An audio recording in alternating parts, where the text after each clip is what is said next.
Dopoludne na Infovojne s Adrianom. Ale samozrejme aj s kolegom Norbertom Lichtnerom. Dobré ráno do štúdia 54.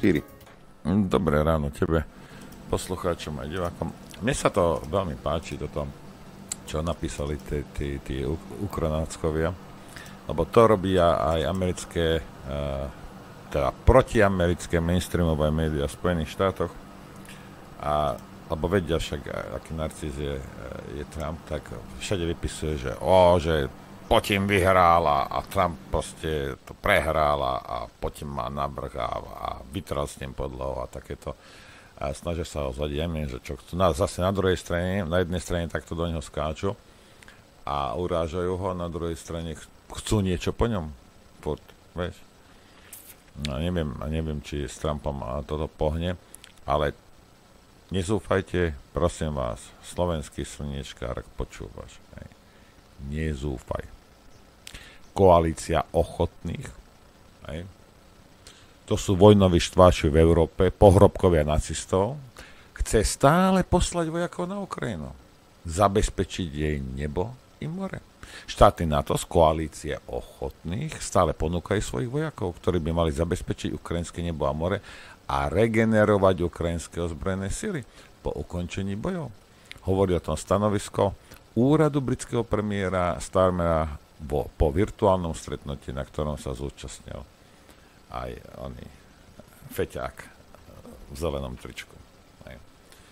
No, takže takto to je. No a ja som vám to povedal už dávno a poviem vám to zas. Vojna sa ukončí vtedy a za takých podmienok, keď Rusko povie, že tak a teraz sa to ukončí.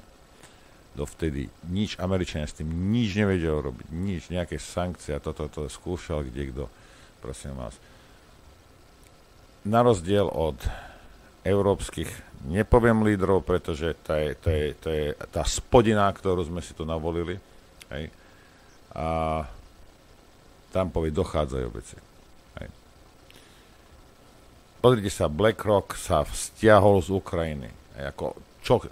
Najskôr BlackRock, teraz Trump, a my nie to pochopiť. Aj keby sa hneď zajtra bolo prímer, keby bolo zajtra hneď mier a nechali by im všetko Rusi, a nechali by ich, ja neviem čo, nikto tam nebude nič robiť. Ten štát je skorumpovaný, nestabilný, skončí sa vojna, otvoria sa hranice, pravdepodobne ďalšie milióny Ukrajincov stadiaľ pôjde do prdele. To je nefunkčná jednotka. A keď bude aj nová vláda, neviem čo, to je jedno, nový prezident, je to nefunkčné, ten štát je nefunkčný. A Američania do toho investovať nebudú. Pôjdu tam, vyberú si nejaké minerály a tým to pre nich skončilo. Nikto to nebude budovať, maximálne ako Rusom. Však, jak urobili Mariupol alebo ostatné mesta. Ale ten štát skončil. Tento to ešte nevie, Zelenský. No ale teraz si predstav, že by Zelenský začal spievať Trumpovú pieseň, tak ho azovácia, tento pravý sektor, tak ho odpália. Zajtra má guľku medzi očami. No, tak tieto tančeky... Ani je jedno. Tieto tančeky alebo tanečky to budú ešte pár týždňov a potom sa to celé ukludní a títo pohrobkovia nacistov a ten, prosím ťa, ten oný, čo ho bije, ten jeho chlap, jak sa volá? Macron, čo ten jeho chlap mláti, tak mláti, fackuje ho iba. Ako z toho, čo vypadajú za veci. Počkaj môj zlatý. Veci vypadávajú aj z našich, ako napríklad taký Dzurinda, Valášek alebo Majerský. Chlapci v KDH, mohli by ste sa premenovať na kresťansko-progresívne hnutie, lebo to, čo predvádza váš predseda, to už naozaj nemá obdobu. Ale títo naši ešte stále idú v tej svojej línii, počúvajú. Rusi vyhrali. A vyhrali aj preto, kto sedel v tej zostave. Je pre nich víťazstvo teda aj to, že výsledok nie je nič? No Ježiš Mária. Človek, ktorý pácha, nebojím sa povedať, genocidné zverstvá na Ukrajine. A on dostane červený koberec, pán Ganam. Americký prezident ho privíta potleskom na tomto červenom koberci. Ponúkne mu miesto vedľa seba v limuzíne. Toto urobí americký prezident na americkej pôde chlapovi, ktorého naháňa legitímne Medzinárodný trestný tribunál. Veľká hanba. Povedal človek, ktorý predčasom vyhlásil: otvoril som nebo. Presne tak. Som dobre. Len tak mimochodom. V panike aj pán Valášek, to je expert progresívneho Slovenska, kedysi sa lúbkal s Remišovou, lebo kandidoval Za ľudí. Teraz je z neho čistý progresívec. Ja som rád, že veľké európske krajiny konajú a neskutočne ma ako vlastenca a hrdého Slováka mrzí, že Slovensko je v tomto štatistom. To ste mali úplnú pravdu. To ste mali úplnú pravdu, redaktor, keď ste nás tak označili. Pretože keď ste tak označili pána ministra a jeho diplomáciu, pretože faktom je, že keď bolo treba prehovoriť s pánom Trumpom a pripomenúť mu tieto dôležité princípy pred summitom, ja som nevidel Slovensko medzi tými krajinami, ktoré na tom telefonáte boli. A nevidím ani najmenší náznak, že sa Slovensko pokúsilo ovplyvniť nejakým spôsobom prezidenta Trumpa jeho zmýšľanie cez to, že by hovorilo, či je to s Talianskou, Nemeckou, Britskou či Poľskou vládou, ktorí na tých telefonátoch boli. To, čo som videl, posledná veta.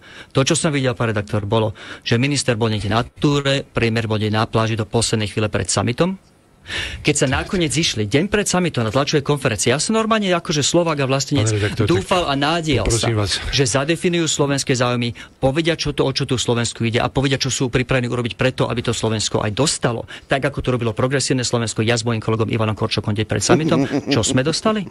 Dostali sme tlačovú konferenciu, kde bolo asi 2 minúty venované summitu a hodina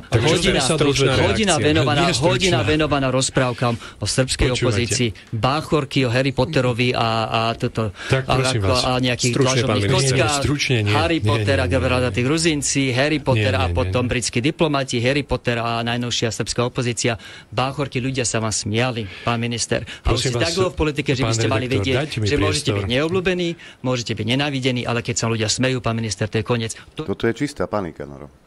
Dobre, ale jedna vec je, neviem, kto to moderoval, ale ako, keby som ja musel moderátora 8-krát upozorniť na to, tak tam v živote nepôjdem do toho média, rozumieš? V živote a nikto z mojej strany by tam ani nepáchol a ešte by som zabezpečil, aby z koalície tam nechodili. Ako, ty proste musíš, oni teraz zobrali túto taktiku, aj toto prevalcovanie, ako vyzerá, ja proste v kuse niečo ma naučené a melie, hej, ale ak nie je normálnym spôsobom schopný komunikovať, hej, tak ho treba vypnúť a vyhodiť zo štúdia. Rozumieš? Ale to si všimni v každej jednej diskusii, pokiaľ je tam niekto z progresívneho Slovenska alebo zo Slobody a Solidarity, v kúse ti bude skákať do reči. Ja byť moderátor, tak mu dám najprv vypnúť mikrofón a potom ho z toho štúdia vyrazím. No. Buď sa bude správať, lebo to je od slova moderátor, lebo moderuje tú diskusiu a keď tá diskusia jednoducho nie je možná, no tak sorry, pôjdeš do prdele odtiaľto a hotová. Pozri sa, aby ste aj poslucháči, diváci chápali, hej, a on príde ku nám do nášho štúdia, ten človek. Hej. Rozumiete? A my sa snažíme, dobre, sme kdejaký podpichujem a neviem čo, drzí sme niekedy, áno, hej, tak, hej, ale to aj na nás sú takí, ale sme k tým ľuďom slušní, hej, a keď aj 1000-krát budete vykrikovať, nebudeme ich ani byť, ani po nich zjapať, hej, ale sú u nás a ku mne nikto ani k Adrianovi nepríde a nebude si robiť, čo chce. Ako to sme kde, Dorici? Rozumieš? By som ho stadial vykopalkám po tých schodoch by sa kotúlal dole. Ako, ty asi nemôžeš takto správať, keď prídeš k niekomu na návštevu, ako kde sme, a môžeš byť Ježiš Kristus, mne je to jedno. Nemôžeš takto správať, len jeden, rozumieš? To snad nie je možné. Hej. A keď mu povie ten oný, a Blanár mali oni sa vyvalovať niekde na kamene do Chorvátska, miesto toho, aby sa zúčastňoval takýchto vecí. To je bezpredmetné, čokoľvek títo robia je bezpredmetné. Aj tak bude to, čo chce Trump a čo chce Putin, koniec, bodka, hej, a môžete sa na hlavu všetci postaviť. Môžete rozprávať, čo chcete, môžete sa postaviť na hlavu, odrážať ušami, nič vám nepomôže. A toto bude chvíľu trvať, uvidíte ešte možno mesiac, dva a potom sa nájde zase iná somarina. A jak skončil COVID, tak skončí celá Ukrajina a zase sa bude o niečom inom rozprávať čak. Ešte si pustíme pána Majerského, ja som sa dozvedel, že on neverí na propagandu. Keď už hovoríte o Hamase, o Izraeli. Ja nepodlieham propagande. Ja nepodlieham videjkam, kde sú naštafirované deti s prázdnymi miskami. a natočia ich. Alebo novinári, ktorí sú v prezlečení novinárov a pritom sú to bojovníci Hamasu. Ja tomu nepodlieham. Ja presne viem, ako fungujú tieto propagandistické akcie. Môj zlatý, ty vieš, ako fungujú propagandistické akcie. Hej? Naozaj? No a potom, keď mi niekto bude nadávať, ja by som si to nedovolil, ale keď ti niekto bude nadávať, ty debel, že si židobolševik, tak potom sa budeš urážať. Čo ti mám na to povedať? A tak ideme si zahrať, Adrianka, a potom sa vrátiť. Môže byť. K aktuálnym veciam. Počúvate Rádio Infovojna.